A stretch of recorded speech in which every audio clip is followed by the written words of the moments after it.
വചനം ദൈവത്തിൻ വചനം നന്മകൾ ചെയ്യാനറിയൂ വചനം.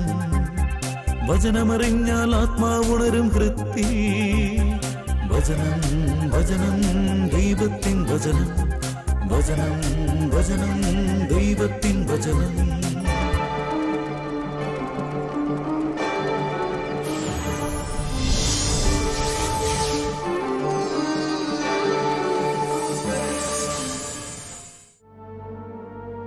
എന്റെ ചേട്ടാ, നന്നായിട്ട് റെസ്റ്റ് എടുക്കണേ. ഇനി ഈ അസുഖം വെച്ച് പുറത്തേക്ക് എങ്ങും പോകണ്ട. നന്നായിട്ട് മാറിയിട്ട് ജോലിക്ക് പോയാ മതി. ആ, ചേട്ടനിതാ ഇപ്പൊ വന്നതേ ഉള്ളൂ. എന്നാ ശരി ചേട്ടാ, ഞാൻ പിന്നെ വിളിക്കാം. ആരാ വിളിച്ചത്? ചേട്ടനാ. ചേട്ടന് നല്ല സുഖമില്ലാന്ന്. എന്തു പറ്റി? 3 ദിവസമായിട്ട് പനിയാത്രേ. ഡോക്ടറെ കാണിച്ചപ്പോ ചെറിയ മഞ്ഞപ്പിത്തം പോലെ ഉണ്ടെന്ന്. റെസ്റ്റ് എടുക്കാൻ പറഞ്ഞിരിക്കുക ഒരാഴ്ച. ഇപ്പൊ ഒന്നാമത്തിൽ എല്ലായിടത്തും വെള്ളക്കെട്ടൊക്കെ അല്ലേ, പിന്നെ എങ്ങനെയാ? ആ, റെസ്റ്റ് എടുക്കാൻ പറയ്. അല്ല, നമുക്ക് അവിടം വരെ ഒന്ന് പോയിട്ട് വന്നാലോ? എന്തിന്? എന്തിനാണെന്നോ, ചേട്ടൻ ഇങ്ങനെ സുഖമില്ലാണ്ടിരിക്കുമ്പോ ഒന്ന് എന്ന് അന്വേഷിക്കണ്ടേ? ചെന്ന് അന്വേഷിച്ചോ? അതിന് എന്നെ കൂട്ടുന്ന എന്തിനാ? സുഖമില്ലാതെ ഇരിക്കല്ലേ, അല്ലാതെ കിടപ്പിലൊന്നും ആയിട്ടില്ലല്ലോ. എന്താ ചേട്ടാ ഇങ്ങനെയൊക്കെ പറയുന്നു? ചേട്ടന് നമ്മളല്ലാതെ വേറെ ആരാ ഉള്ളത്? ആ, അത് തന്നെയാ ഞാനും ചോദിക്കുന്നത്. ഈ പറയുന്ന നിന്റെ ചേട്ടനെ കൂടപ്പറപ്പായിട്ട് നീ ഒരുത്തിയല്ലേ ഉള്ളൂ? അതെ. എന്നിട്ട് ആ പെങ്ങളുടെ ഭർത്താവായ എനിക്ക് 3 മാസം മുമ്പ് അപകടം പറ്റി കാലിന് വയ്യാതെ ഒരാഴ്ച വീട്ടിലിരുന്നപ്പോ ഈ പറയുന്ന പൊന്നാര അളിയൻ എവിടെയായിരുന്നു? ഒന്ന് തിരിഞ്ഞു നോക്കിയോ? അല്ല, നോക്കിയോ?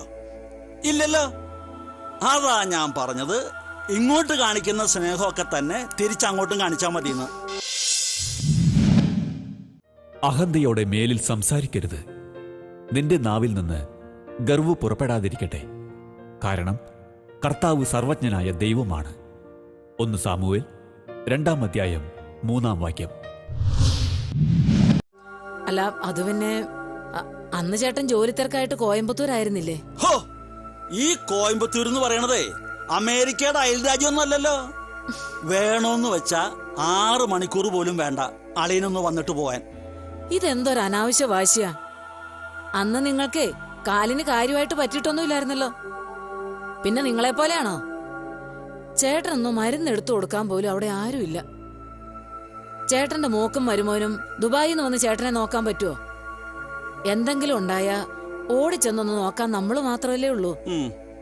ദേ, ഇപ്പൊ മരുന്ന് എടുത്തു കൊടുക്കാനും മറ്റു സഹായത്തിനും ഒക്കെ അടുത്ത വീട്ടിലെ പ്രായമായ ഒരു ചേട്ടനാ വരുന്നേന്ന്. പിന്നെ നിങ്ങക്ക് വയ്യാഞ്ഞപ്പം വന്നില്ലെങ്കിലും എന്നും ചേട്ടൻ വിളിച്ച് അന്വേഷിക്കുമായിരുന്നില്ലേ? തന്നെയല്ല, നിങ്ങൾ തന്നെയല്ലേ ചേട്ടനോട് പറഞ്ഞത് ഇതറിഞ്ഞിട്ട് പളിയൻ തിരക്ക് പിടിച്ച് വരികയൊന്നും വേണ്ട, എനിക്ക് കുഴപ്പമൊന്നുമില്ലാന്ന്. എന്നിട്ടിപ്പം വരാത്തേനായി കുറ്റം. ഞാൻ അങ്ങനെ പറഞ്ഞെന്ന് വെച്ചേ ഉള്ളില് സ്നേഹമുള്ളവര് വരും, വന്ന് അന്വേഷിക്കും. എന്നാലേ എനിക്ക് എന്റെ ആങ്ങളയോടെ ഉള്ളിൽ നല്ല സ്നേഹമുണ്ട്. അതുകൊണ്ട് ഞാൻ പോവും. ദേ, ഇഷ്ടമുണ്ടെങ്കിൽ വന്നാ മതി.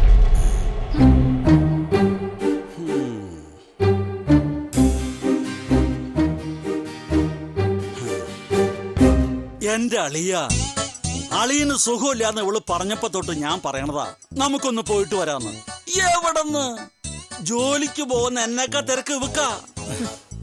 അയൽക്കൂട്ടവും കുടുംബശ്രീയും. എന്തേ നീ എന്നെ നോക്കൊന്നും വേണ്ട, ഞാൻ പറയും. പറയാനുള്ളത് മുഖത്ത് നോക്കി പറയും. അളിയനറിയട്ടെ. ഇതിപ്പോ എന്റെ അസുഖത്തിന്റെ കാര്യം പറഞ്ഞ് നിങ്ങൾ ഇവിടം വരെ വരേണ്ട കാര്യം ഉണ്ടായിരുന്നോ? ഇന്ന് ലൂയിസിന് ജോലിക്ക് പോകാനും പറ്റിയില്ലല്ലോ. അതെ അളിയോ, അളിയനൊരു കാര്യം മനസ്സിലാക്കണം. ജോലിയേക്കാളും ഞാൻ നിലയും വിലയും കൊടുക്കണത് കൂടപ്പറപ്പിനാ. അളിയനല്ലേ, ഭാര്യയുടെ ആങ്ങളയല്ലേ എന്നൊന്നും ചിന്തിച്ച് ഞാൻ മാറ്റി നിർത്തിയിട്ടില്ല. സ്വന്തം സഹോദരന്റെ സ്ഥാനത്താ ഞാൻ അളിയനെ കണ്ടിട്ടുള്ളത്. അത് അളിയനറിയോ? അവരുടെ അധരങ്ങളിൽ സത്യമില്ല, അവരുടെ ഹൃദയം നാശകൂപമാണ്. അവരുടെ തൊണ്ട തുറന്ന ശവക്കുഴിയാണ്. അവരുടെ നാവിൽ മുഖസ്തുതി മുറ്റി നിൽക്കുന്നു. സങ്കീർത്തനങ്ങൾ 5-ാം അധ്യായം 9-ാം വാക്യം.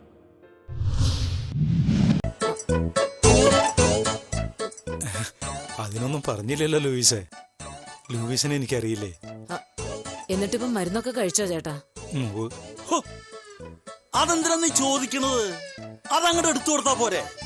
അല്ലേ അളിയാ? സാബുവിന് മോൾക്കൊക്കെ സുഖമില്ല ചേട്ടാ, അവര് വിളിച്ചോ?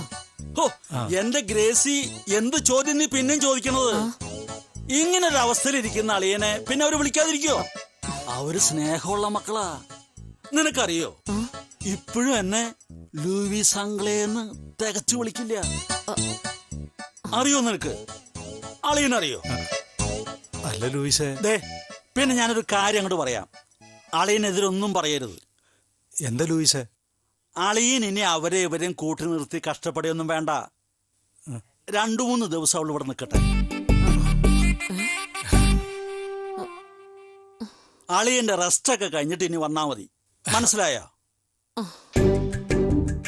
നീ എതിർത്തൊന്നും പറയരുത് ഗ്രേസി. അല്ലെങ്കിലേ നാളെ ഒരിക്കൽ സാബുമ എന്നോട് ചോദിക്കും, അപ്പച്ചൻ ഇവിടെ വയ്യാതെ കിടന്നപ്പോ ഞങ്ങളുടെ അപ്പച്ചന് അങ്കിളും ആന്റിയൊക്കെ അല്ലേ കൂടെ ഉണ്ടായിരുന്നുള്ളൂ എന്ന്. എന്നിട്ട് നിങ്ങൾ തിരിഞ്ഞു നോക്കിയോന്ന്. അപ്പോഴേ എനിക്ക് ഉത്തരം ഉണ്ടാവില്ല. അങ്ങനൊരവസ്ഥ നാളെ ഉണ്ടാവാതിരിക്കാനാ ഞാൻ ഈ പറയണത്. നീ പിന്നെ വന്നാ മതി. അപ്പൊ ഞാൻ ഇറങ്ങട്ടെ അളിയാ. ആ പിന്നെ കോഴി, എണ്ണപ്പലഹാരങ്ങള് ഇതൊന്നും ഇപ്പൊ തൊട്ടുപോകരുത്.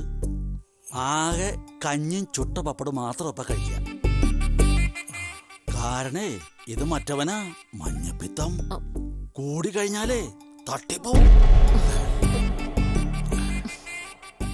അളിയനൊരു കാര്യം അറിയോ? ഞങ്ങളുടെ വീടിന്റെ അടുത്തൊരു പൈലിച്ചേട്ടൻ ഉണ്ടായിരുന്നു. നീ മിണ്ടാതിരുന്നേ, ഞാൻ പറയട്ടെ. മഞ്ഞപ്പിത്തം വന്നെന്റെ 4-ാം നാള് ആള് തട്ടിപ്പോയി. കാരണം എന്താ? കോഴി കഴിച്ചതാ.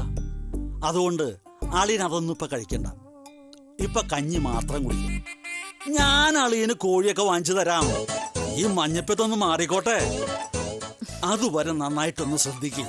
അപ്പൊ ഗ്രേസി, നിന്നോട് പ്രത്യേകിച്ചൊന്നും പറയണ്ടല്ലോ. വേണ്ട. എന്തെങ്കിലും അത്യാവശ്യം ഉണ്ടെങ്കിൽ എന്നെ വിളിച്ചാ മതി. വരട്ടെ അളിയ.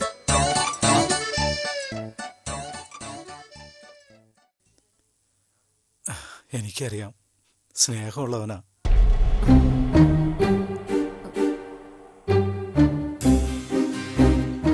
ചേട്ടാ, ഞാനിപ്പം വരാം.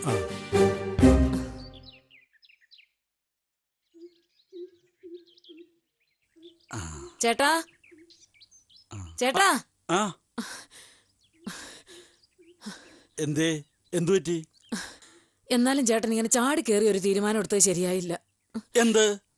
നിന്നോട് ഇവിടെ നിൽക്കാൻ പറഞ്ഞതോ? അതെ. അതെന്തപ്പോ അങ്ങനെ? നീയല്ലേ വീട്ടിൽ വെച്ച് പറഞ്ഞത് ചേട്ടന്റെ മക്കൾക്ക് എന്നും ദുബായിൽ നിന്ന് വന്ന് ചേട്ടന് ഭക്ഷണം കൊടുക്കാൻ പറ്റുമെന്നും എനിക്ക് എന്റെ ആങ്ങളോട് സ്നേഹമുണ്ടെന്നൊക്കെ. അപ്പൊ പിന്നെ ഞാനായിട്ട് അതിന് തടസ്സം നിൽക്കണ്ടല്ലോ എന്ന് കരുതിയാ ഇങ്ങനൊരു കാര്യം ഞാനിപ്പോ പറഞ്ഞത്.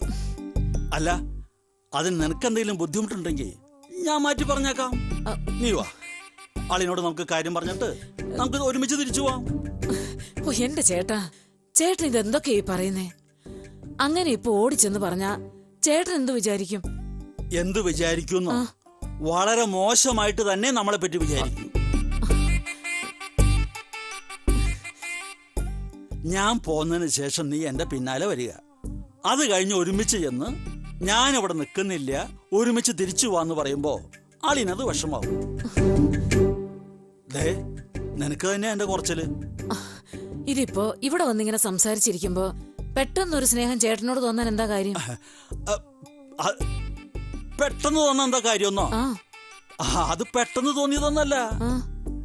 നീ ഇത്ര ആത്മാർത്ഥമായിട്ട് സ്നേഹിക്കുന്ന നിന്റെ ചേട്ടൻ, ആ ചേട്ടനോട്, അതായത് നിന്റെ ആങ്ങളയോട് എനിക്ക് ചില്ലറ പരിഭവങ്ങളൊക്കെ ഉണ്ടായിരുന്നു എന്നുള്ളത് നേരാ എന്ന് കരുതി നിന്നെ ആത്മാർത്ഥമായിട്ട് സ്നേഹിക്കുന്ന എനിക്ക് നിന്റെ ചേട്ടനോടും സ്നേഹമല്ലാതെ മറ്റൊന്നുമില്ല.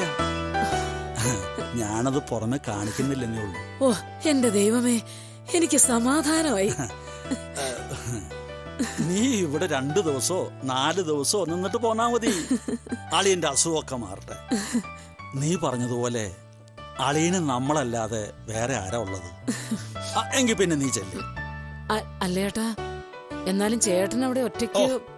അതാണ് അത്ര വലിയ കാര്യം. നീ അതോർത്ത് തല പോക്കിയൊന്നും വേണ്ട. അത് ഞാൻ മാനേജ് ചെയ്തോളാം. കുറച്ച് ദിവസത്തെ കാര്യല്ലേ. എങ്കിൽ പിന്നെ നീ ചെല്ലു.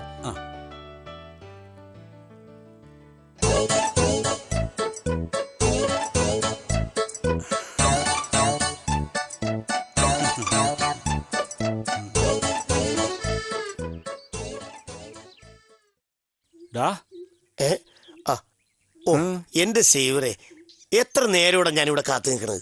എന്തിനാടാ ഇങ്ങനെ ധൃതി പിടിക്കണേ? ഇനി ഞാൻ നേരത്തെ വന്നാ തന്നെ പറ്റിയ സ്ഥലം കിട്ടിയിട്ടുണ്ടോ? അതില്ലല്ലോ. എടാ, അതൊക്കെ നമുക്ക് ഒപ്പിക്കാടാ. എന്നാലും ആ ജോൺസൺ ഇതുവരെ വിളിച്ചില്ലല്ലോ. അല്ലടാ, അവനിത് എവിടെ നിന്ന് ഒപ്പിച്ചു? ഒപ്പിച്ചതൊന്നും അല്ലടാ, അവന്റെ ബന്ധുക്കൾ ആരോ അമേരിക്കയിൽ നിന്ന് വന്നു. അവര് വന്നപ്പോ കൊടുത്താണത്. നല്ല വിലയുള്ള സാധനമാണെന്ന് പറഞ്ഞ്. പിന്നെ വിലയില്ലാണ്ടിരിക്കോ? ദേ, മദ്യം കഴിക്കണമെങ്കിൽ ദേ ഇതുപോലെ വിദേശത്ത് നിന്ന് കൊണ്ടുവരുന്ന സാധനം കഴിക്കണം. നിങ്ങൾ വീഞ്ഞു കുടിച്ച് ഉന്മത്തരാകരുത്. അതിൽ ദുരാസക്തിയുണ്ട്. മറിച്ച് ആത്മാവിനാൽ പൂരിതരാകുവിൻ. എഫേസോസ് 5:18.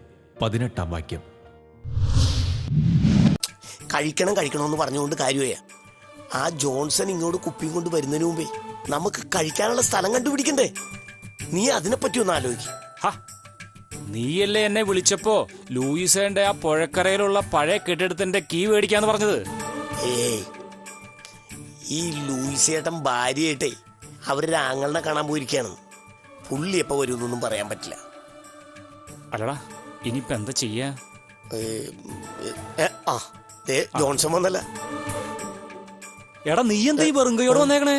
ശരിയാണല്ല. എടാ, സാധനോടാ. സാധന, നിങ്ങൾ ആദ്യം സ്ഥലം കണ്ടുപിടിച്ച? എന്റെ പൊന്നി ചങ്ങാതിമാരെ, നിങ്ങൾ സ്ഥലം ശരിയാക്കിയിട്ട് വിളിക്കാന്നല്ലേ പറഞ്ഞത്? അത് ശരിയാ. പക്ഷെ സ്ഥലം കണ്ടുപിടിക്കാതെ ഈ സാധനം പൊതിഞ്ഞു പിടിച്ചോണ്ട് ലോകം മുഴുവൻ നടക്കേണ്ട കാര്യമില്ലല്ലോ. പറഞ്ഞോണം, അത് ശരിയാണല്ല. നമുക്ക് ഈ ലൂയിസേട്ടനാണല്ലോ. നീ ആണല്ലോ അല്ലല്ലോ ഒന്നും പറയാതെ നീ ഫോൺ എടുക്ക്. എന്നിട്ട് എന്താണെന്ന് ചോദിക്കേ. ഹലോ ലൂയിസേട്ടാ. എടാ ആന്റണി, നീ എവിടെ ഉണ്ടാ? ഞങ്ങൾ ഈ ലക്കാറ പരിസരത്തുണ്ട്. നിങ്ങൾ എവിടെ കൂടണേ? അതാണ് ചേട്ടാ ഇപ്പൊ ഒരു പ്രശ്നം. ചേട്ടാ, അതേ ചേട്ടന്റെ കൂട്ടുകാരനില്ലേ, പുള്ളിയുടെ പുഴക്കട വാരത്തുള്ള കെട്ടിടമില്ലേ, അതിന്റെ കീ ഒന്ന് റെഡിയാക്കി തരാൻ പറ്റുമോ? എടാ, നിങ്ങൾ അവിടെ നിൽക്ക്, ഞാൻ അങ്ങോട്ട് വരാം. ചേട്ടനുണ്ടാ? ആടാ, സ്ഥലമൊക്കെ ഞാൻ റെഡിയാക്കിക്കോളാം. അതുപോലെ അത് മതി. ചേട്ടനിങ് വേഗം വാ. ഞാൻ എത്തി. ശരി ചേട്ടാ. ലൂയിസേട്ടൻ വരുന്നുണ്ടെന്ന്. സ്ഥലം പുള്ളി ശരിയാക്കാന്ന്. നിങ്ങൾ വന്നേ വാ. ഇവിടെ ചേട്ടന്റെ വീട്ടില. എന്താണ് ഈ പറയണത്? എന്തേ, നിങ്ങൾക്ക് ഈ വീട് പറ്റില്ലേ? പറ്റൂല എന്നാ ചേട്ടാ, ചേട്ടന്റെ വീട് മതി. പക്ഷേ ചേച്ചി പ്രശ്നം ഉണ്ടാക്കൂലേ? എടാ, അതിന് അവളിവിടെ ഉണ്ടെങ്കിലല്ലേ. അല്ലേട്ടാ, ചേച്ചിയോടെ പോയി. എടാ, അവൾക്കൊരാങ്ങളയുണ്ട്. അതായത് എന്റെ ഒരേ അളിയൻ. എനിക്ക് അവനെ കണ്ണെടുത്ത കണ്ടുകൂടാ. ആ സാധനം കുറച്ചു ദിവസമായിട്ടേ മഞ്ഞപ്പത്തം പിടിച്ച് കിടപ്പാ. അല്ലേട്ടാ, തട്ടിപ്പോവോ? ചാവൊന്നുമില്ല. അങ്ങനെ ചാവണ സാധനമൊന്നുമല്ല. കാണാൻ പോണെന്ന് അവള് പറഞ്ഞിട്ടേ ഞാൻ പോവാതിരിക്കുകയായിരുന്നു. അവസാനം തലയ്ക്ക് വെളിവ് തരാഞ്ഞപ്പോ ഞാൻ അവളെയും കൂട്ടി ആങ്ങളയുടെ വീട്ടിൽ പോകാൻ ഇറങ്ങിയ സമയത്ത് ആന്റണി നിന്റെ വിളി കേട്ടോ സേവിയറെ? ഇവൻ എന്നെ വിളിച്ചിട്ട് ഈ പരിപാടിയുടെ കാര്യം പറഞ്ഞപ്പോ തൊട്ട് എന്റെ ജോൺസ അത് തന്നെയായിരുന്നു എന്റെ മനസ്സില്. നിന്റെ സ്കോച്ച്. ഞങ്ങൾ അവളുടെ ആങ്ങളയുടെ വീട്ടിൽ സംസാരിച്ചുകൊണ്ടിരിക്കുമ്പോ എന്റെ ചെറിയ ബുദ്ധിയിൽ തോന്നിയ ഒരു ഐഡിയയുടെ പുറത്താ ഞാൻ അവളെ ആങ്ങളുടെ വീട്ടിലാക്കിയിട്ട് തിരിച്ചു വന്നത്. 2-3 ദിവസം കഴിഞ്ഞ് വന്നാ മതി എന്ന് പറഞ്ഞിട്ടാ ഞാൻ അവിടെ നിന്ന് മുങ്ങിയത്. ഇനി കുറച്ച് ദിവസത്തേക്ക് അതിന്റെ ശല്യം ഉണ്ടാവില്ല. പുറത്തിറങ്ങി ഫ്രീ ആയ ഉടനെ ഞാൻ ഇവനെ വിളിക്കുകയും ചെയ്തു. മനുഷ്യർ തന്റെ മാർഗം ആലോചിച്ചു വയ്ക്കുന്നു. അവന്റെ കാലടികളെ നിയന്ത്രിക്കുന്നത് കർത്താവാണ്. സുഭാഷിതങ്ങൾ 16-ാം അധ്യായം 9-ാം വാക്യം. എന്റെ ചേട്ടാ, ഇതാണ് ചെറിയ ബുദ്ധി. ഇത് ചെറിയ ബുദ്ധിയൊന്നുമല്ല, ഇത് ആനബുദ്ധിയാണ്, ആനബുദ്ധി. സമ്മതിച്ചു തന്നേക്കണേ ചേട്ടാ. ഞങ്ങള് വീട്ടിൽ നുണ പറഞ്ഞിട്ടാണ് മദ്യപിക്കാൻ വന്നേക്കണത്. ചേട്ടൻ ഇത് നുണ പറഞ്ഞ് വീട്ടുകാരെ പറഞ്ഞു വിട്ടിട്ടാണ് മദ്യപിക്കാൻ പോകുന്നത്. എടാ, എന്നാ നമുക്ക് തുടങ്ങിയാലോ? സാധനം എടുക്ക്. അല്ല, സാധനം അവനിപ്പോ കൊണ്ടുവരും. ഇപ്പൊ തന്നെ കൊണ്ടുവരുന്നോ? എടാ, ഇതൊക്കെ നേരത്തെ റെഡിയാക്കി വെക്കണ്ടേ? ചേട്ടാ, അത് സ്ഥലത്തിന്റെ കാര്യം ഒന്ന് അറേഞ്ച് ആയിട്ട് സാധനം എടുക്കാൻ കരുതിയായിരുന്നു. എടാ ജോൺസാ, നീ പോയിട്ട് സാധനം എടുത്തിട്ട് വന്നേ. ഞാൻ പോയിട്ട് ഇപ്പൊ തന്നെ വരാം. പോയിട്ട് വെറുതെ വരരുത്, സംഗതി കൊണ്ടുവരണം. അതെ, നീ വന്നില്ലേലും സാധനം എടുത്തണം. ഞാൻ ഏറ്റിയേട്ടാ, നിങ്ങൾ കാര്യങ്ങൾ ശരിയാക്കിക്കോ. ഒരു ബോട്ടിലെടുത്താ പോരെ?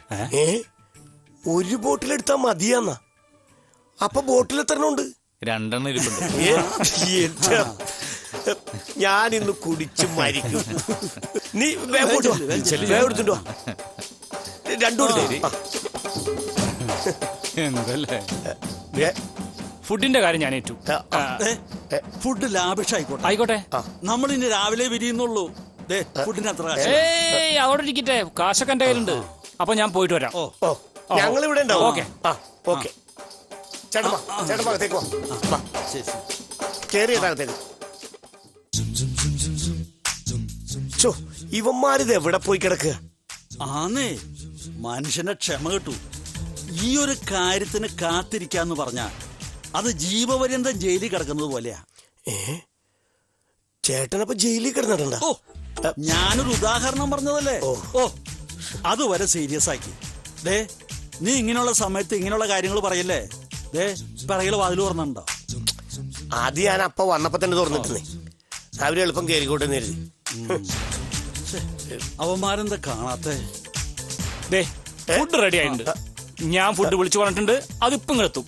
ഒരെണ്ണം ഒഴിച്ചാൽ വേഗം. പച്ചവെള്ളം മതിയാ? പച്ചവെള്ളം? ഈയുടെ സാധനം കൊണ്ടുവന്നിട്ടില്ലെന്ന്.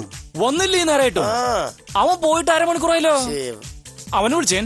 എടാ, വിളിച്ചിട്ട് അവൻ ഫോൺ എടുക്കുന്നില്ലെന്ന്. ഓ ദൈവമേ, ഇനി അവൻ സാധനം കൊണ്ട് വേറെ വഴിക്ക് മുങ്ങിയോ? നീ കരിനാക്ക് വളച്ചൊന്നും പറയലേട്ടാ. അവൻ വരും. വരാതിരിക്കില്ല.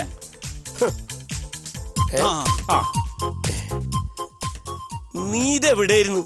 മനുഷ്യനെ പേടിപ്പിച്ചു കളഞ്ഞല്ല. നിന്നെ കാണാണ്ടായപ്പോ ഒരു നിമിഷത്തേക്ക് എന്താണ്ടൊക്കെ ചിന്തിച്ചു പോയി. എടാ, സാധനം എടുക്കടാ. ചേട്ടാ, ഒരു അബദ്ധം പറ്റി. അബദ്ധോ? എന്റെ വീട്ടിൽ അമ്മ ഉണ്ടായിരുന്നു. അമ്മ കാണാതിരിക്കാൻ വേണ്ടി സാധനം ഒരു കിറ്റിലാക്കിയിട്ട് പുറകിലെ മതിലെടുത്ത് ചാടിയായിരുന്നു. കാല് തിന്നി താഴെ വീണ് കുപ്പി 2 തറ വീണ് പൊട്ടിപ്പോയി. എടാ, നീ നിന്റെ കാലൊടിഞ്ഞാ പോലും ആ കുപ്പി 2 പൊട്ടിക്കരുതായിരുന്നു. പിന്നെ നീ ഇപ്പൊ എന്തിനാണ് ഇങ്ങോട്ട് വന്നത്? എന്റെ ചേട്ടാ, അത് പോങ്കി പോട്ടെ. സാധനം ഞാൻ വേറെ അറേഞ്ച് ചെയ്തിട്ടുണ്ട്.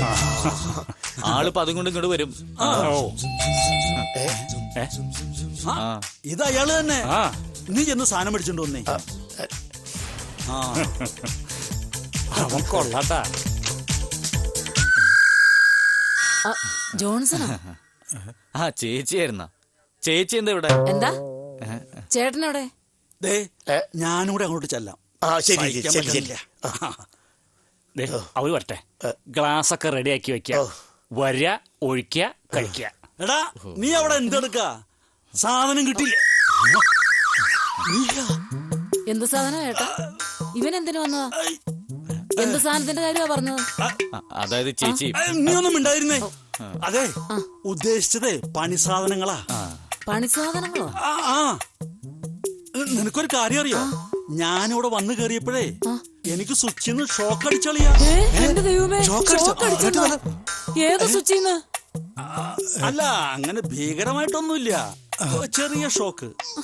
അടുക്കള ഭാഗത്തുനിന്നാ. പേടിക്കണ്ട. ഒന്ന് വേഗം ചെന്ന് കൊണ്ടുവരാൻ പറയണപ്പ. ഇവന്മാരെന്ത് എടുക്കണം അവിടെ? ആ സ്വിച്ച് മാറ്റി വെക്കാൻ വേണ്ടി ഞാനും വിളിച്ചതാ. യോ, എന്റെ ഭാര്യയെ നീ ഒന്ന് പേടിക്കാതിരി. ഭാര്യ? നീ ഇങ്ങനെ പേടിക്കാനൊന്നുമില്ല. അല്ലടാ, ആരുടെ ഭാര്യ? ഇവിടെ ഇപ്പൊ ആരുടെ ഭാര്യ വരാനാ? ലൂയിസേന്റെ ഭാര്യ. ഭാര്യ വന്നിട്ടുണ്ട്. അതിന്റെ സിഗ്നല്ല ലൂയിസേട്ടൻ തന്നെ. നമ്മളോട് രക്ഷപ്പെട്ടോളാൻ. അതെപ്പോ പറഞ്ഞു? അത് ഇനി പ്രത്യേകിച്ച് പറയണോ? നീ വന്നേൻ. അയ്യോ, ഫുഡും കൂടെ വരിക. ഫുഡൊക്കെ നമുക്ക് പോണ വഴി കളക്ട് ചെയ്യാം. വാ, വാ, വാ, വാ. ശരി. എന്റെ അളിയ ഇവിടെ ഒരു കാര്യം ഇതാ. സ്വിച്ച് മാറിയോ ചേട്ടാ? അതിന് സ്വിച്ച് വേണ്ടേ? അത് വാങ്ങാൻ പോയ പയ്യൻ വന്നെന്ന് കരുതിയാ ഞാൻ സാധനം കിട്ടിയോന്ന് ചോദിച്ചത്. ആ എർത്ത് ലീക്ക് ഉണ്ടെങ്കിലേ മൊത്തത്തിലൊന്ന് ചെക്ക് ചെയ്ത് തരാളിയാ. ഏതായാലും പണിക്കാരൻ വന്നിട്ടുണ്ടല്ലോ. ചെക്ക് ചെയ്തു, എല്ലായിടത്തും ചെക്ക് ചെയ്തു, ഒരു കുഴപ്പമില്ല. സ്വിച്ച് മാത്രം മാറിയാ മതിയായിരുന്നു. അതാണല്ലോ ഇപ്പൊ നടക്കാണ്ട് പോയത്. അല്ല അതെനിക്ക് ചെയ്യാവുന്ന കാര്യമുള്ളൂ. അല്ലടാ ജോൺസൺ? അതെ അതെ അതെ. ലൂയിസേട്ടാ, ലൂയിസേട്ടനൊന്നും ജോലിക്ക് പോയില്ലേ? ഇല്ലടാ, ഞാനിന്ന് പോയില്ല. അല്ല, നിങ്ങള് പോയില്ലേ? ഞങ്ങളും പോയില്ല ചേട്ടന്ന്. അതെ. അല്ല, ഇവരിതെവിടുന്നാ വരുന്നേ? അല്ലേച്ചി, ഞങ്ങളിവിടെ അപ്പുറത്തെ ആ വർഗീച്ചേട്ടന്റെ വീട് വരെ ഒന്ന് പോയതാ. അപ്പൊ ഇതുവഴി അങ്ങനെ അങ്ങോട്ട് പോയെന്നേ ഉള്ളു. ജോൺസാ, നീ ഇന്ന് ജോലിക്ക് പോയില്ലേ? ഞാനിവിടെ പണിക്ക് വന്ന ചേട്ടാ. ഓക്കെ, ശരി എന്നാ ഞങ്ങള് പോട്ടെ ചേട്ടാ. എന്നാ പിന്നെ ചേട്ടാ ഞാൻ പോയിക്കോട്ടെ. ഓ, നീ പോയിക്കോ. ഇവനെന്താ ഈ അകത്തേക്ക് പോകുന്നത്? അത് പിന്നെ ചേച്ചി, എന്റെ ചെരുപ്പ് അവിടെ കിടക്കണേ പുറകു വശത്തെ. അതെ, ഞങ്ങൾ അവിടെയാ സ്വിച്ച് പണിതതേ. നീ എന്നാ ചെല്ല്, നിന്റെ ചെരുപ്പും പണിസാധനങ്ങളും എല്ലാം എടുത്തോണ്ട് പോയിക്കോ. എല്ലാം എടുത്തോണ്ട് പോകാനോ? അല്ല, അവന്റെ പണിസാധനങ്ങളെ. ആ, അല്ല, നിങ്ങൾ എന്താ ഇങ്ങോട്ട് പോകുന്നത്? ഞാൻ നിന്നോട് പറഞ്ഞതല്ലേ ആളിന് നന്നായിട്ട് റെസ്റ്റ് കൊടുക്കണമെന്ന്. എന്നിട്ടാണ് ആളിനെ കൂട്ടി ഇങ്ങോട്ട് വന്നത്. ഞാനാ പറഞ്ഞതാളിയാ ഇങ്ങോട്ട് പോരാന്ന്. ആണല്ലേ? അത് പിന്നെ ചേട്ടൻ പോന്നു കഴിഞ്ഞപ്പോ എനിക്ക് വല്ലാത്തൊരു വിഷമം. ഞാനില്ലാതെ ചേട്ടൻ ഇവിടെ ഒറ്റയ്ക്ക് കഷ്ടപ്പെടുന്ന കാര്യം ഓർത്തിട്ട് എനിക്ക് സഹിക്കാൻ പറ്റുന്നുണ്ടായിരുന്നില്ല. എനിക്കപ്പോ സഹിക്കാൻ പറ്റുന്നുണ്ടെന്നാണ് നിന്റെ വിചാരം? എനിക്കപ്പോ തോന്നി അളിയൻ അവിടെ നിന്ന് വിഷമിച്ചാ പോന്നേന്ന്. അതുകൊണ്ട് ഞാനാ പറഞ്ഞത്, ഇവളെന്തിനാ അളിയനെ തനിച്ചാക്കി അവിടെ വന്ന് നിൽക്കണത്? ഞാൻ നിങ്ങളുടെ ഒപ്പം ഇവിടെ വന്ന് നിന്നാ പോരെ? അതേതായാലും നന്നായി. അങ്ങനെയാ ഞങ്ങൾ ഇങ്ങോട്ട് പോകുന്നത്. അയ്യോ, ചേട്ടന് ഭക്ഷണം കഴിച്ചിട്ട് മരുന്ന് കഴിക്കാനുള്ളതല്ലേ? അത് എനിക്കെന്താ അസുഖം? ചേട്ടനല്ല പിന്നെ. ഇങ്ങോട്ട് മാറ്. കഞ്ഞി അകത്തുണ്ട്, ഞാൻ 2 പപ്പടം ചുട്ടു തരാം. നീ അതിനിങ്ങനെ ധൃതിയൊന്നും കൂട്ടണ്ട. ശരിയാ, അളിനകത്തു എന്തെങ്കിലും കഴിക്കും. ഇതെന്തൊക്കെയാ ഈ പറയുന്നേ? എന്തെങ്കിലും കഴിക്കാനോ? കഞ്ഞിയും ചുട്ട പപ്പടവും മാത്രമേ കഴിക്കാൻ പാടുള്ളൂ. ചിക്കനൊക്കെ അസുഖം മാറിയിട്ട് ചേട്ടൻ വാങ്ങിച്ചു തരും, അല്ലേ ചേട്ടാ? അതൊക്കെ ഞാൻ വാങ്ങിത്തരാം. ഇപ്പൊ നീ അളിയനെ കൊണ്ട് കഞ്ഞി കൊടുക്ക്. വേണ്ട വേണ്ട, പെട്ടിയൊക്കെ ഞാൻ എടുത്തോളാം. ചേട്ടൻ വാ.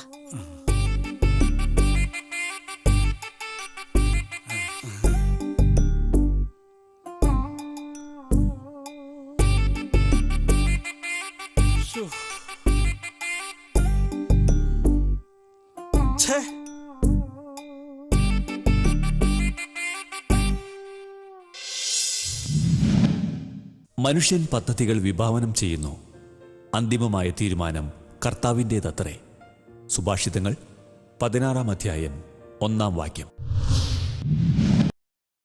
ഫോൺ 8891952600. ഇമെയിൽ വചനം പറയുന്നത് @gmail.com.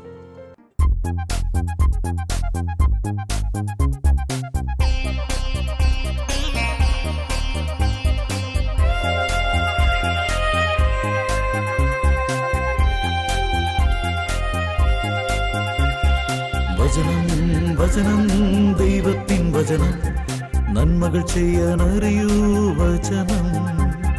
വചനമറിഞ്ഞാൽ ആത്മാവുണരും ഹൃത്തിൽ. വചനം വചനം ദൈവത്തിൻ വചനം, വചനം വചനം ദൈവത്തിൻ വചനം.